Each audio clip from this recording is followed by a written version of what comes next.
And the final question, question 40. Okay, first, do you think Marlowe has achieved some sort of enlightenment? Well, yeah, I mean, he's definitely achieved enlightenment. When we first find Marlowe on the ship with the narrator in the beginning, we know that he's enlightened. We know that he sits like the Buddha, and that he knows a lot of things, and that he's, in general, just got that air of enlightenment. So, the journey that he describes throughout Heart of Darkness is probably a crucial step in what brought him to this enlightened state of mind. He has seen many things on this trip, and it seems to kind of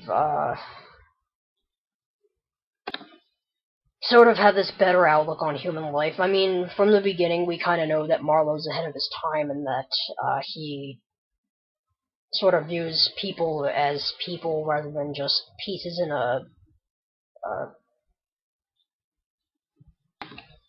a conquest for ivory.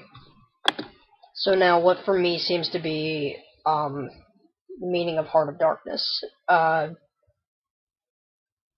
Well, I would say the greatest meaning in the story, or the theme anyway, is that a person really shouldn't have complete power over others. Yeah, I'm getting tired. Alright,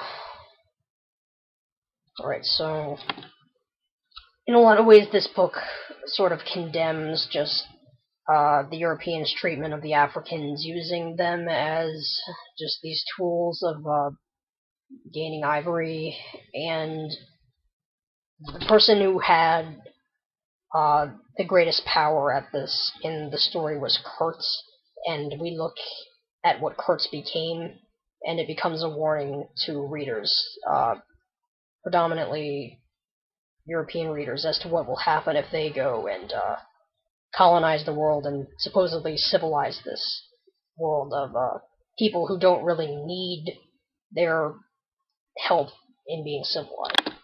I mean, throughout the story we hear Kurtz working with the quote-unquote savages, when in reality he's kind of the one who becomes more of a savage. I mean, he's the one putting people's heads on sticks. I am fascinated with that. So he's the main warning we get. We get the meaning of the book to be, yeah, it's not good for anyone if you have this kind of power over people. Not only will these people die, like, this wasn't necessarily Kurtz's doing, but in the beginning of the story when we saw the slaves in chains with the ribbons tied around their necks, so we get the meaning that it's bad for these people, but it's also bad for the people who have all the power, because humans aren't supposed to have this kind of power. They don't know what to do with it, and they'll go crazy, as we saw in Kurtz.